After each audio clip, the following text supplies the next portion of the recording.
Hey, what's going on, everybody? Samuel Akem here, and I'm back with another one. I appreciate you guys tapping into another video. Today, we are going to be looking at all of the FCS Big Sky Conference 2025 football schedules.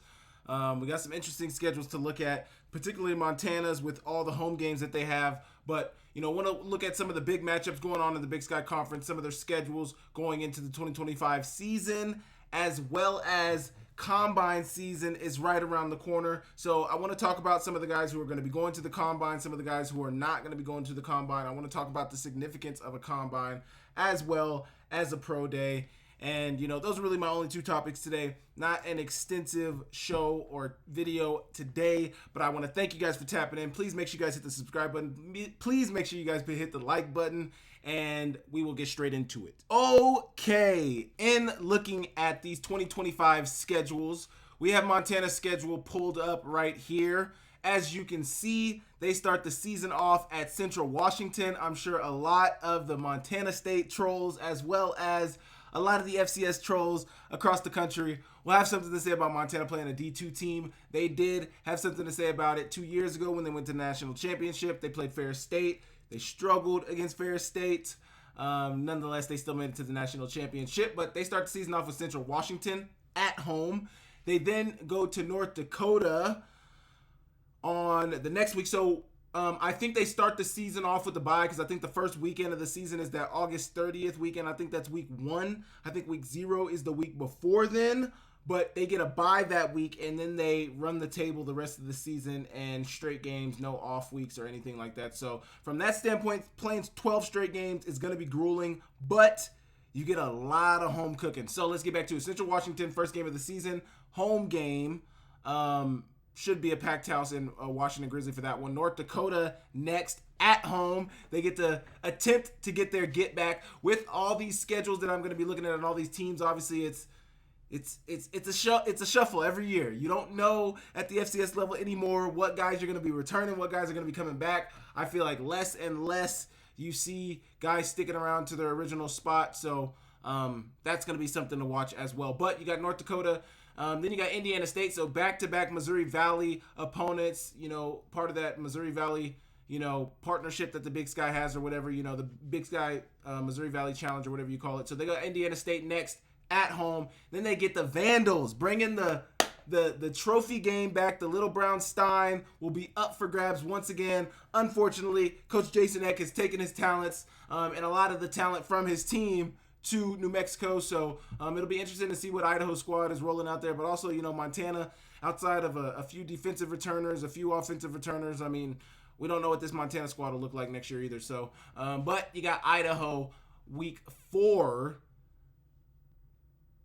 so Idaho week 4, once again, at home. So 4 straight home games. You start the season off 4 straight home games. One thing I do want to point out, too, is I love how I think most teams and the teams that I didn't see had 12. I think it's because maybe their schedules aren't fully updated as of yet. Like Cal Poly is one of the teams that their schedule doesn't seem to be updated because they got their spring game on here.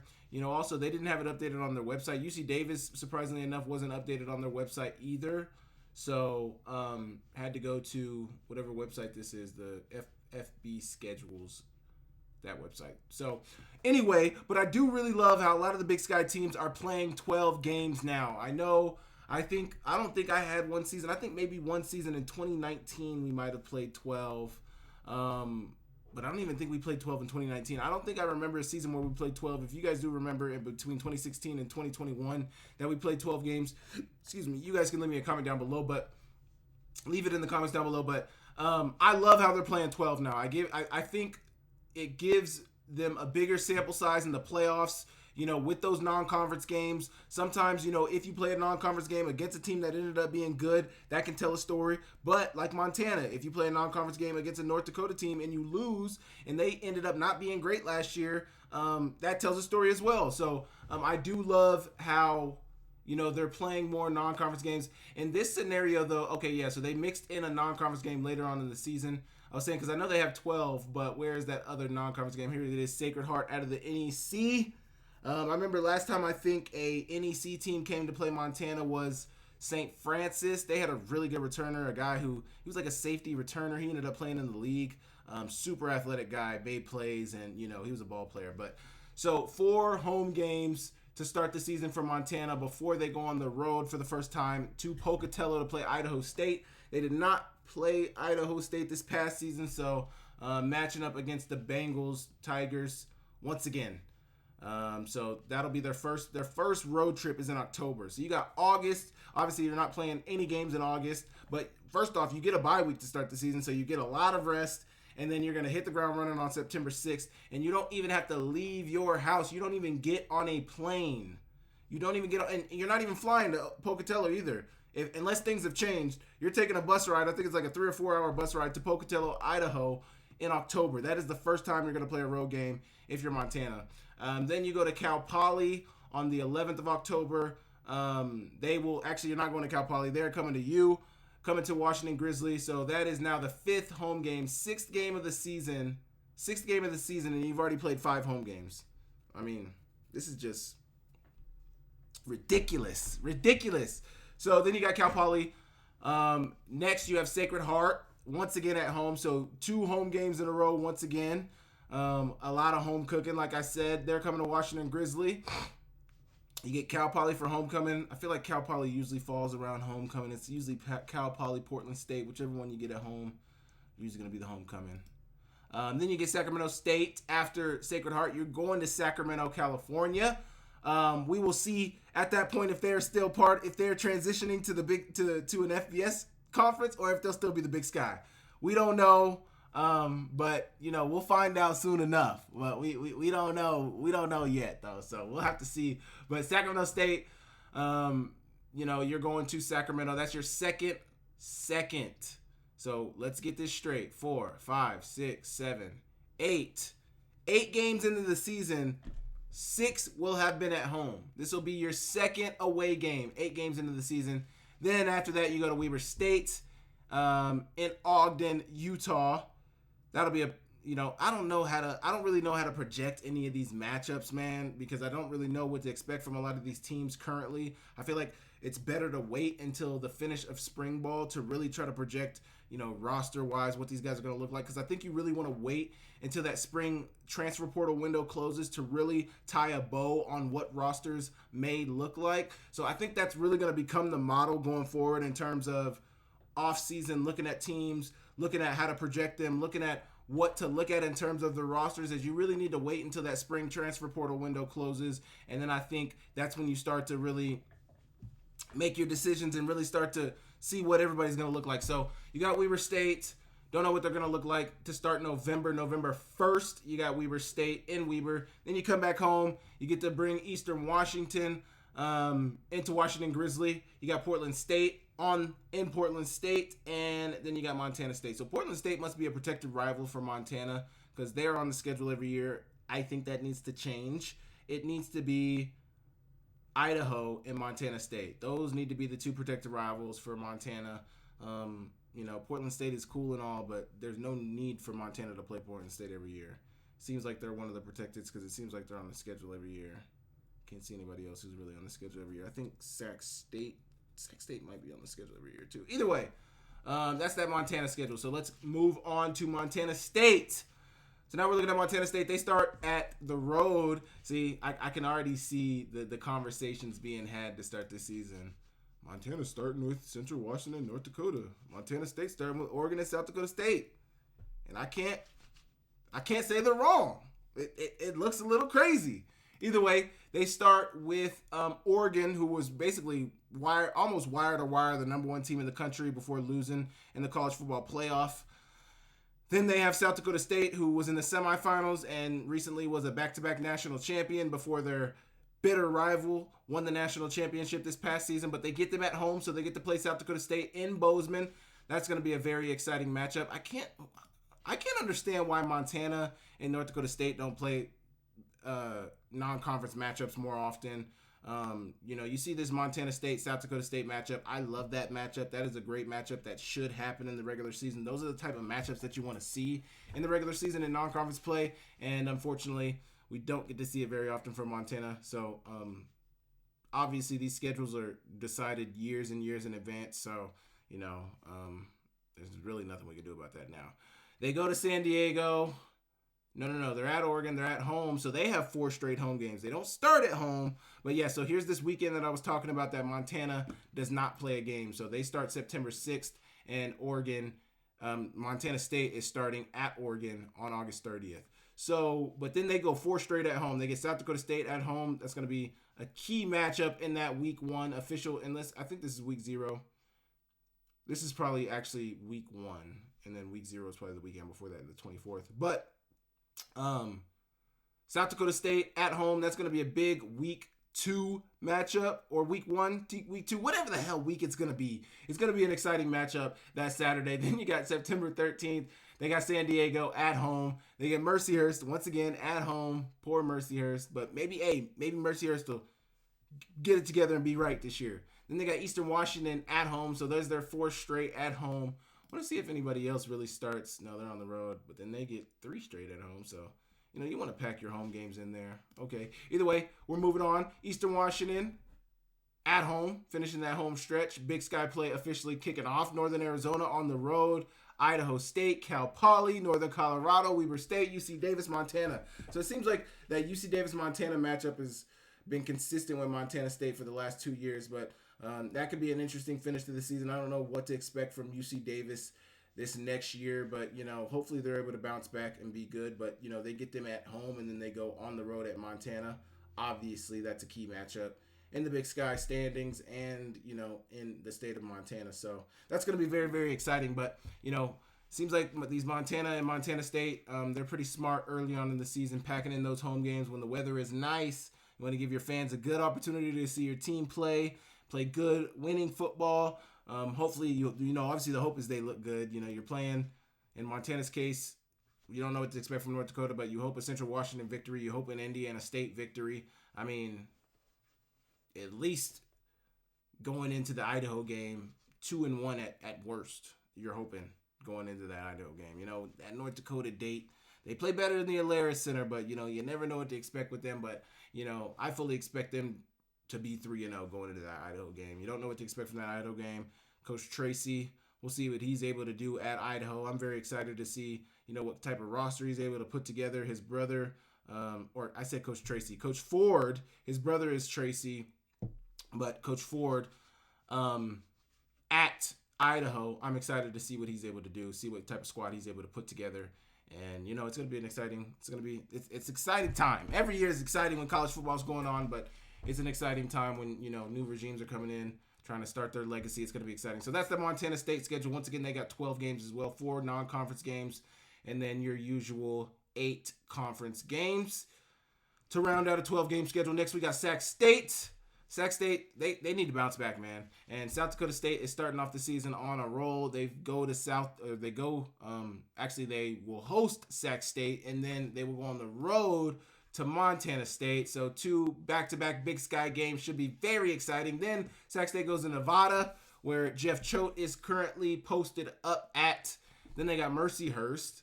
Should be a pretty exciting game. And then they got Central Arkansas. Non-conference game against a should have been playoff team. They've been a pretty above average FCS squad. So pretty exciting non-conference schedule for Sac State. I could really see them being 2-2 coming out of non-conference. 3-2, or really 2-2 at best. I don't see them beating Nevada unless I could actually, man, I'm forgetting what I'm talking about. I could really see Sac State. If Sac State is playing in the Big Sky next year, I could see really exciting things happen. I'm forgetting what Sac State has brought in. Their head coach that they brought in, Coach Brennan Marion, they seem to be looking to tool up to go to the FBS. Now, we don't know where that's going to be. I'm really thinking about doing a video on that very soon, so be on the lookout for that, talking about that whole situation.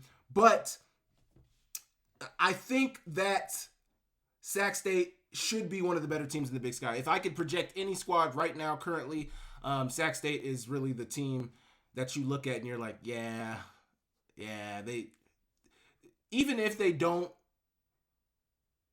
names aren't known, I feel like with what they've been tooling up for, I think they're going to be a pretty formidable squad next year. If I'm wrong, I love being wrong. I don't care if I'm wrong, but I really, really, really could see them being a pretty decent squad in 25, especially if they're still in the FCS, because I really feel like a reason that they're getting a lot of the recruits that they're getting currently is because I think they're being told potentially that they're going to the FBS. I mean, their president has said that, so I'm only going off what I have heard said by people at Sac State, and based on those facts, I feel like, recruits are like, yeah, they're going to FBS. Yeah, they got all this NIL money. Yeah, let's go. That seems like an attractive spot. So, with that being said, if they don't go FBS and they're still in the Big Sky, they got to transition out of the FCS. I think they could really do some things. Now, are they going to be Big Sky Conference Championship eligible? I don't think so. I think they might still be Big Sky Conference Championship eligible because I think Missouri State was. Now, that might vary conference to conference, but I think they could still be eligible for the Big Sky Conference title, but I don't think they'll be eligible for the playoffs. So we'll have to see about that. But point I'm trying to make is Sac State, be on the lookout. They got Weber State for their sixth game of the season. They start 2 games back-to-back on the road, and then they got a 3-game home streak against Cal Poly to start their conference play. Then they go on the road to Weber State. Then they got Northern Colorado. They got Montana October 25th at home. They get them in Sacramento. Then they got Eastern Washington at Eastern Washington on the Inferno. Portland State at Portland. Idaho. And then UC Davis. So they have a pretty interesting finish to the season too, depending on how Idaho looks. They got Idaho, UC Davis to finish their season, but it seems like the middle of their season is manageable. And this really seems like a manageable chunk to the season for Sac State. This seems like the testy early part of the season. I feel like this is manageable. I call all of this manageable. Games that you could very well win, but depending on what Sac State squad you roll out there, you could very well lose too. You got Montana, Eastern Washington. You don't know what to expect from Eastern Washington. I feel like Eastern Washington can recruit decently well just because of the name brand. Montana obviously is Montana. We will see. Portland State, and then Idaho, UC Davis. So, this is a pretty solid schedule for Sac State. I don't think this looks like the tough schedule in the Big Sky, but, it's no slouch either. They they got to finish strong, but we will see Sac State. I'm intrigued, Sac State. So now we move over to Idaho. Idaho starts the season at Washington State. I always wonder, do Idaho and Washington State, is it just a game that they play just because it's like we're right there, Pullman to Moscow. It's just a hop, jump, and a skip. Like, we're right there. St. Thomas, man. That is going to be an interesting date. I really like that game. I really, I like St. Thomas. I know they got a lot of money up there in Minnesota. Private school, I think they're a decent Pioneer League team. I think they finished second in the Pioneer League this year. And second or third, it was them. Morehead State was up there too. I don't know. You never know what to expect with the Pioneer League because I've talked about this all season. They compete so hard against each other, but anybody outside of the conference, it's not close. And surprisingly enough, Drake, who is back-to-back champions in the Pioneer League, they beat Eastern Washington early on in the season in overtime. It was a thriller. But, I'm very intrigued by this date with Idaho and St. Thomas. I think that could be a pretty good game. I don't know. I think St. Thomas, I really do believe St. Thomas has promise at the FCS level to be able to be competitive. And I would love to see the Pioneer League be competitive. So, there you go. It's hard, though, also, because St. Thomas is in the Pioneer League. For football, the Pioneer League is a non-scholarship league. So, I think from that standpoint, they're kind of, pigeonholed as well. So, it's tough. But Washington State, then they get St. Thomas in the Kibbe Dome. Exciting day there. Utah Tech, we know what, good luck to Utah Tech. I got love for the WAC, not the WAC. What's the conference? Dang, why am I going blank? Abilene Christian. Dang. My brain is out of there. I might have to oh man, we lost it. Okay, well, either way, Utah Tech, exciting game. I think Idaho should roll them, though. San Jose State, I think that could be Sac State kind of played them close, and they weren't that great. San Jose State had a pretty decent, at least a good talent on their team. I don't know how they were as a whole, but pretty decent non-conference schedule. Idaho playing 2 FBS opponents. Once again, I think they did that last year. Yeah, they played Oregon and Wyoming.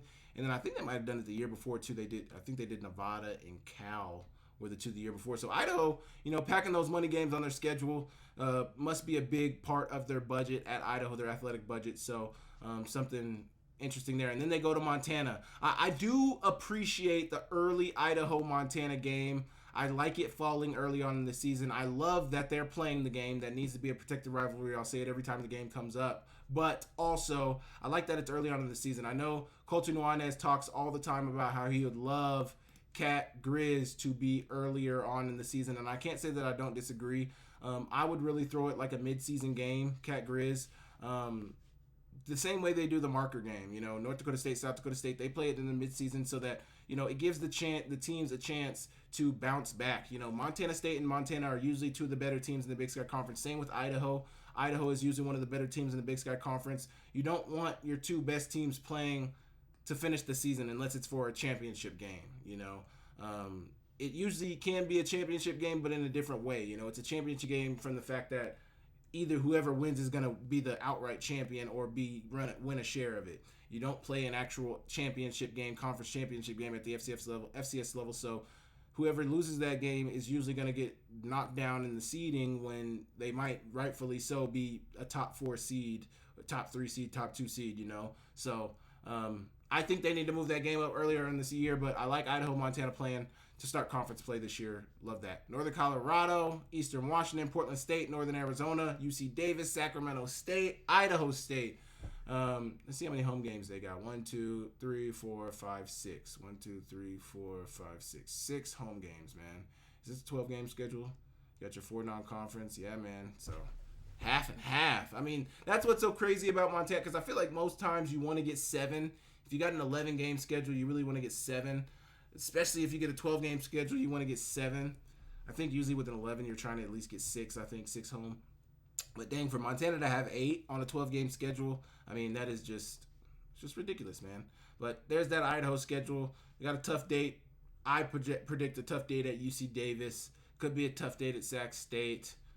Don't know what to think about Eastern Washington. I think that'll be a tough date at Montana, but obviously their non-conference schedule I think could be pretty tough non-conference. We could rightfully be talking about a potential playoff team in Idaho that is 1-3 coming out of non-conference play, or 2-2 coming out of non-conference play. But I mean, they could lose to St. Thomas. I don't know. We will see. But that's the Idaho schedule there. Eastern Washington, they start the year at Incarnate Word, on the road at Incarnate Word. I like this non-conference schedule from Eastern Washington. Incarnate Word, Boise State, Northern Iowa, Western Illinois. I mean, this is looking like a pretty decent schedule now. Incarnate Word lost their quarterback. He's at Kentucky now, Zach Calzada. Boise State, I don't know about their quarterback, but I know their running back, Ashton Genty, is going to the draft. Northern Iowa is always a tough out, so that'll be an interesting game. Interesting enough for Eastern Washington, they start 3 games on the road, man. I mean, it feels like Eastern Washington just always has the crap end of the stick, man. And then they only have 5 home games. 5 home games in 2025. And it's a 12-game schedule. Once again, 12-game schedule, and they have 5. Mind you, Idaho had 6. Eastern Washington has 5 home games, man. 5 home games. That is ridiculous. That is absolutely ridiculous. So they got a pretty decent non-conference schedule.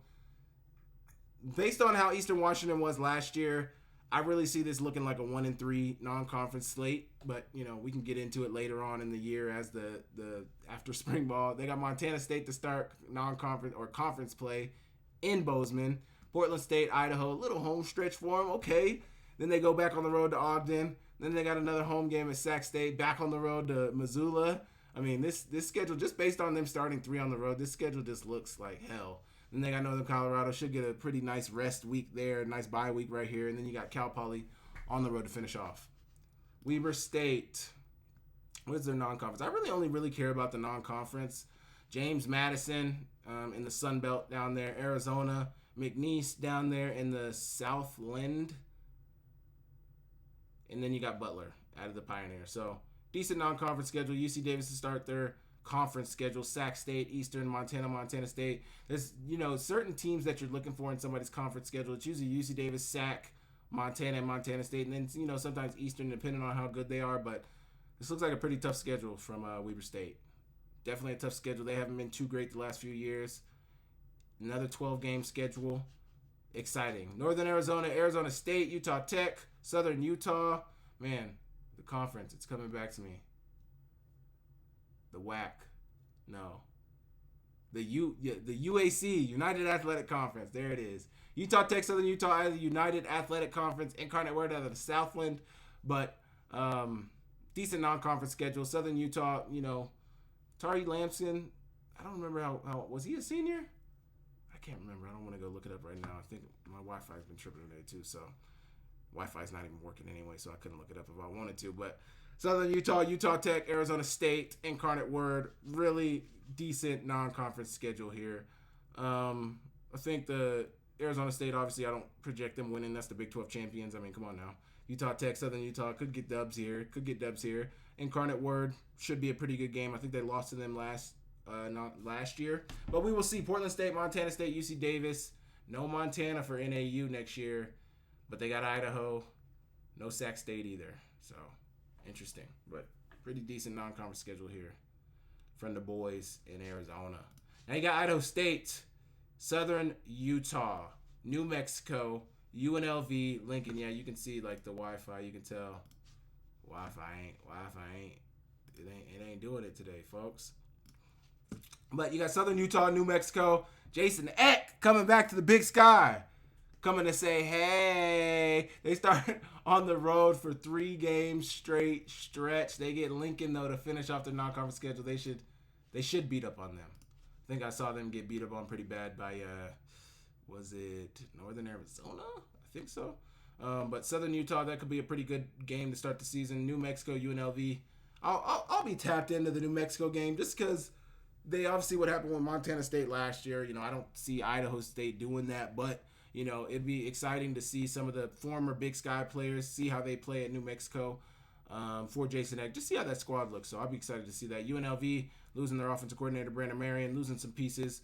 I don't know about their quarterback, but I know they lost Ricky White, their receiver. I believe their safety, Catalan, transferred. So UNLV, Eastern Washington beat them a few years ago back in 2021. So it could be an interesting day. Northern Colorado, Montana State, UC Davis, no Sac State on the Idaho State schedule.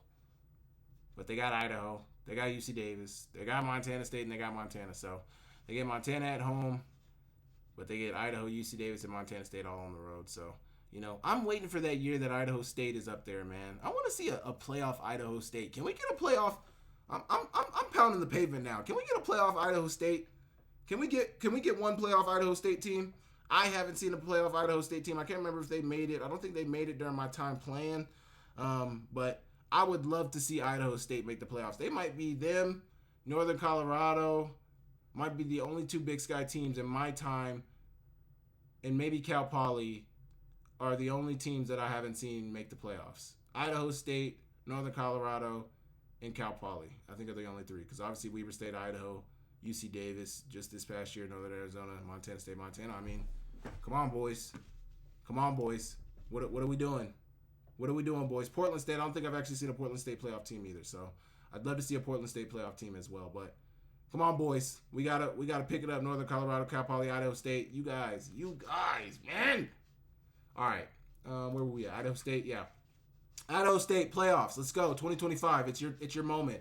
Okay, we got UC Davis, Mercer, who was a playoff team. I believe they made it to the quarterfinals this past year. Lost to North Dakota State.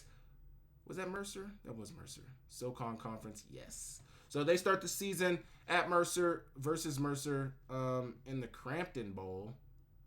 Interesting. UC Davis playing in the Crampton Bowl on ESPN Network. Exciting. That's FCS kickoff, too. That's exciting. Saturday. So that's week 0, August 23rd. I knew it. And then you got Utah Tech, Washington. Then they got a bye week. Early bye week. Southern Utah, Weber State, Cal Poly, Northern Arizona, Northern Colorado, Idaho State. Idaho, yeah, I think this was an 11-game. Yeah, this is one of the 11-game schedules. 2 bye weeks, though. 2 bye weeks. I suspect maybe because I'm pretty sure Montana State did this last year, but I think they may. I mean, they could add a game in one of these, but obviously it'll have to work out in somebody's schedule, with a team across the country that also has a bye week that wants to play that week. So I could see them add another game. Obviously, it looks open. It might just be open right here. It might be on their website, but the reason I pulled it up here is because I couldn't find it on their website. But that's the UC Davis schedule. Washington, Utah Tech, Mercer, FCS kickoff. That's going to be an exciting game. Everybody's eyes are going to be glued into that game. Here we go. We got Cal Poly. We only got 3 left. Thank God. But spring football game. I don't know why they would put the spring game on here, but let's go, man. The Cal Poly spring game. Mustangs up, baby. And then you got Utah Utes. Stephen F. Austin. Looking like some Sam Vidlak. Gonna meet some Cal Poly. I can't remember if he played against Cal Poly when he was here in 23, but gonna be exciting. Sam Vidlak's playing really good football in the Southland Conference. People wrote him off. Maybe even myself wrote him off, but very exciting to see what Sam Vidlak is doing at Stephen F. Austin. So gonna be an exciting game there with Cal Poly. Sam Vidlak should get a win there. Respectfully to Cal Poly. You got Sacramento State, UC Davis, Montana State. They got the gauntlet. No Idaho, though. Portland State, Idaho State, Northern Colorado, and Eastern Washington. But you got Sac, UC, Montana State. It's a pretty decent. They may add another one, too. I mean, I don't know what these schools are doing, but I suspect that they may add another one in here because I think this is 10. 1, 2, 3, 4, 5, 6, 7, 8, 9, 10. Yeah, this is 10. So I think I see them at least adding 1 or 2. And the reason I'm here, once again, is because they didn't have it updated on their website. So we move on. We go to Northern Colorado, the boys in Greeley. Shadron State, the Eagles. Should be a dub there. Let's go, baby. 1-0. I mean, but you don't know with Northern. You don't know, man. You don't know. And then you got Colorado State. You got South Dakota. You got the Houston Christian University Huskies. Idaho State, Sac State, UC Davis, Montana State. No Montana for the boys in Northern Colorado. But they got Montana State. They got Sacramento State. They got Idaho. They got UC Davis. A little mini gauntlet right here. Should be fun. Idaho State in there. But Colorado State, South Dakota, UC, HCU, man. Northern Colorado with respect. Hopefully you guys finish 1-3. Hopefully you guys finish 1-3 to non-conference. But I want to see a Northern Colorado playoff team too, man. I can't be the only one who feels that way. And then last but certainly not least, we got Portland State, Tarleton State. They start the season with. I don't know if their receiver, Darius Cooper, is still there or if he was a senior. But if he is, boy, Darius, man. If you don't know about Darius Cooper, I'm obviously going to do a breakdown on him very soon. But boy, you are a bad boy, Darius. Bad boy. All you got to do is go back and watch Tarleton State versus South Dakota. All you need to know about Darius Cooper. That boy, bad. Shout out to Harry Douglas. My goodness. Tarleton State, BYU Cougars, North Dakota Fighting Hawks, Hawaii Rainbow Warriors for Portland State, their non-conference. Man, Portland State always gets the gauntlet with the non-conference, man. And they got 3 straight on the road. Woo! Either way, I see this really being a 1-3 non-conference for Portland State. No disrespect to Portland State at all. But, come on. What are we talking about? Man? Like, what are we talking about? Not exciting news there, but they got Idaho in their conference schedule. They got Idaho, you got Sac State, you got Montana. Tough dates there. You don't really know what to expect from NAU, Eastern, Weber, Cal Poly.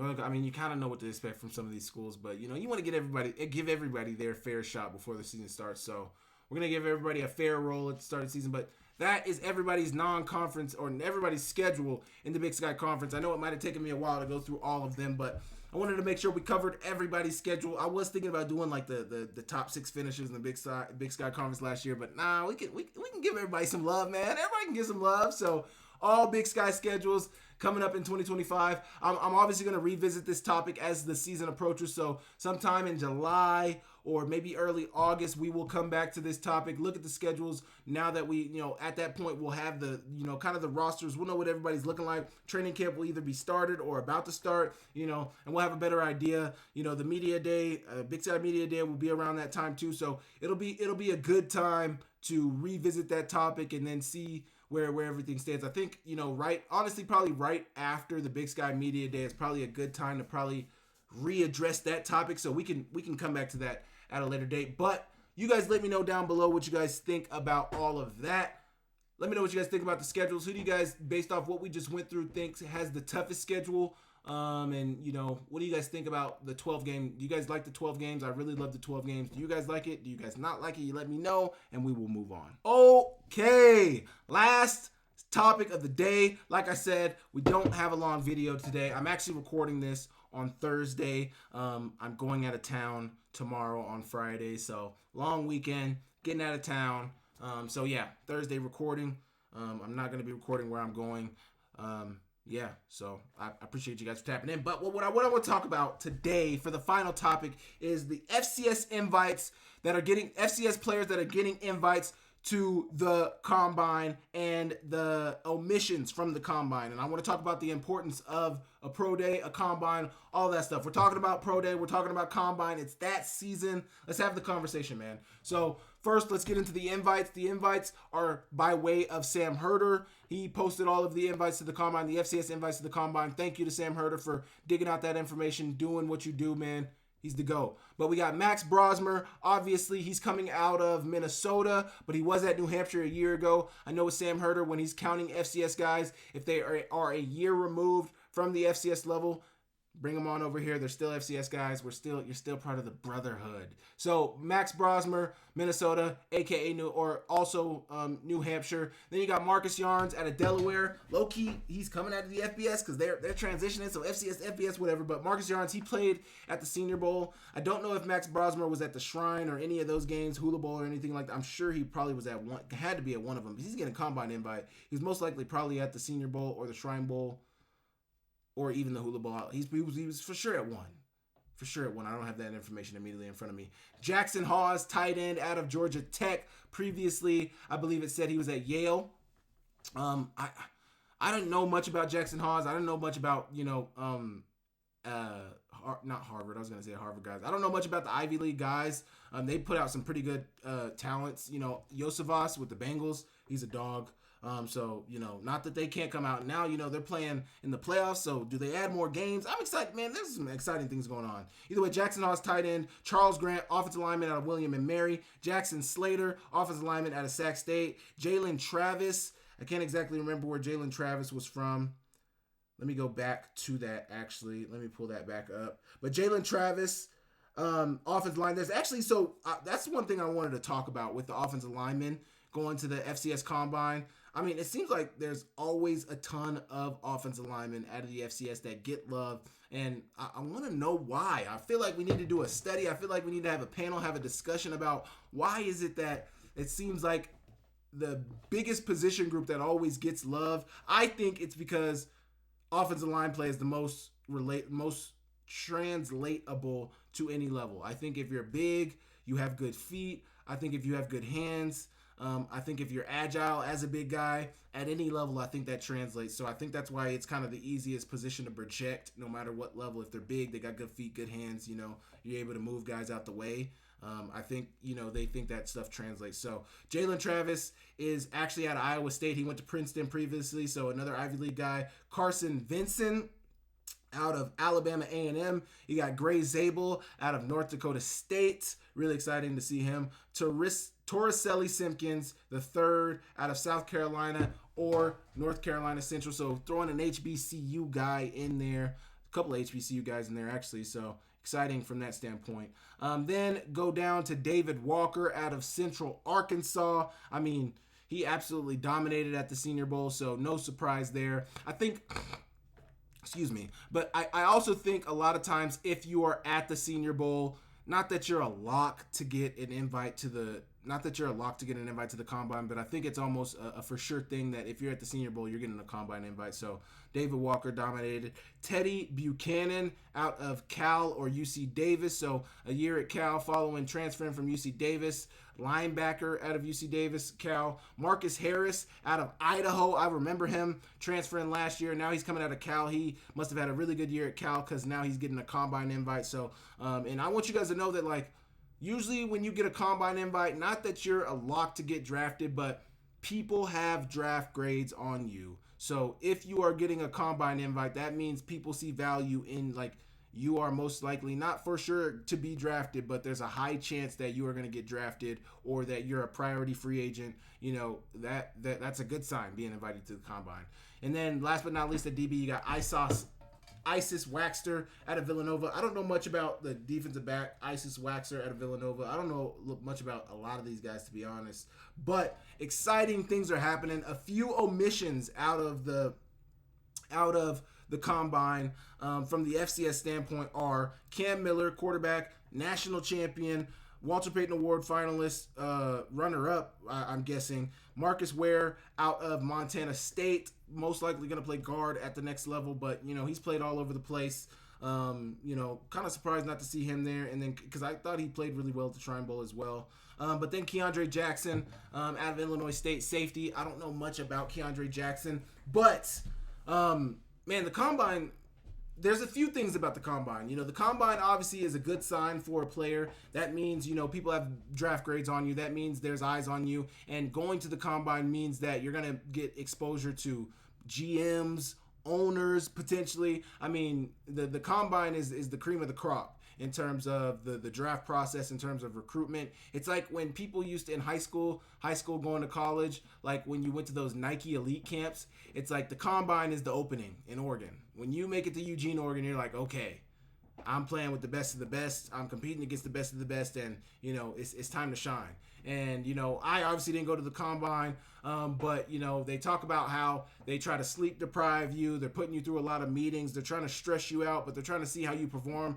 under that pressure. So, hopefully these guys are able to put up good numbers. But it's kind of a bummer that Cam Miller, isn't able to be at the combine because, I don't know how many scouts. I mean, it's North Dakota State. They got Gray Zabel too, so they have talent that is going to draw eyes at his pro day. But it would be really awesome to see a player like Cam Miller get an opportunity to show what he can do at the combine.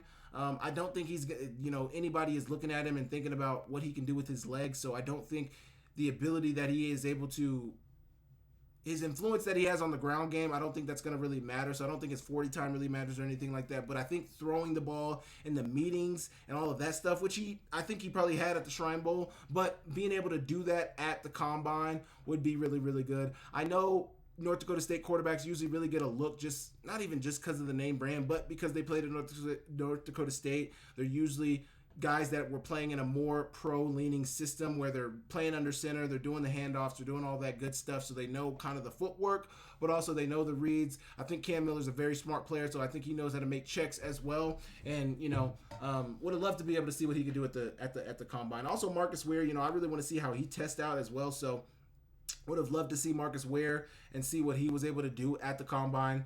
And then Keandre Jackson, I don't know much about him, but, obviously I think he was at the Shrine Bowl. Keandre Jackson was at the Shrine Bowl, so a little disappointing, when somebody makes the Shrine Bowl, not to see them get on as well. But for the guys that are making it, this is an unbelievable opportunity. If you think about what Troy Anderson out of Montana State did a few years ago at the combine, ran really well, ended up being an early pick. I think he was the second or third pick in the second round that year. I mean, just a phenomenal performance. He was in my draft class. And then you got Christian Watson, also who was in my draft class, who went to North Dakota State, won a couple national championships at North Dakota State, was a very athletic player, very explosive player, got on the eyes of some scouts, and ended up, performing well at the combine, ran a 4.3. At first, I think it popped up on the screen as like a 4.2, but I think it ended up being like a 4.35 or something like that. But, I mean, 6'4", big, strong, fast receiver running 4.3. I mean, he was a lock to be drafted pretty high. So he hasn't been able to stay super healthy in the league, but,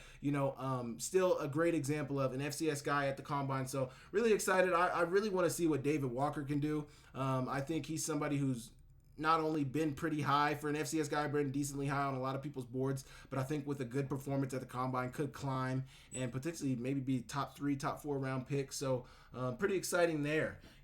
I will say this. It's kind of surprising to me that Max Brosmer got an invite and Cam Miller did not, just based on production. I mean, sure, Max Brosmer has the measurables. I'm sure he probably has the arm strength. I started hearing people talk about him last year when he transferred from New Hampshire to Minnesota. People were saying he's somebody to watch going into the next season. So I get why he gets the invite and gets the nod, but I feel like Cam Miller, with what he's done at the FCS level, all the winning he's done, I feel like that should have, he just won the national championship against a very, very good undefeated Montana State squad. Beat them by 3. I mean, I don't know. I feel like it's a little disrespectful. But if you're not going to the combine, Pro Day is also a very big opportunity.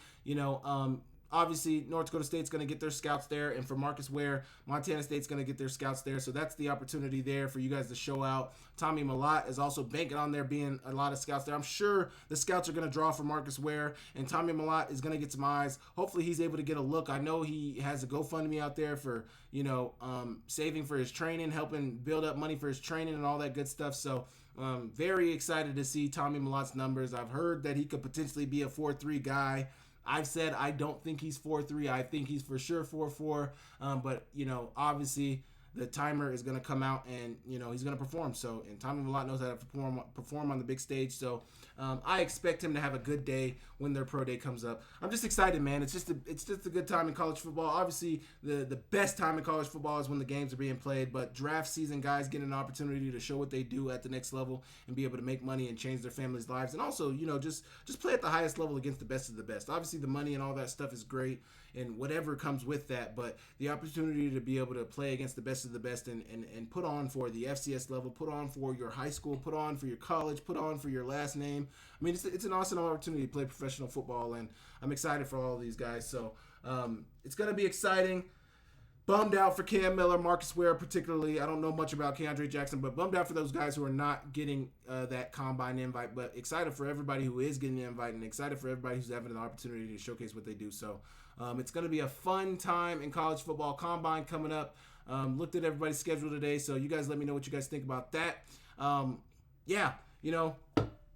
It's an interesting time in college football, interesting time in the college football world.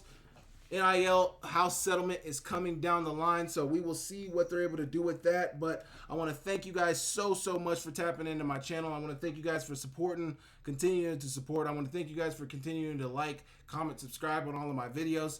I hope that you guys continue to like, comment, subscribe on all of my videos. Please continue to share it around to your friends. Make sure you subscribe. 80% of you who are watching my videos are not subscribed to my channel, so please subscribe to my channel, support. It means a ton. Trying to grow the channel, trying to get to 2,000 subscribers, then get to 3, then they get to 4, then they get to 5, then get to 6, and then whoever knows. But help me grow my channel. I thank you guys for supporting. I will catch you guys next time. See you later.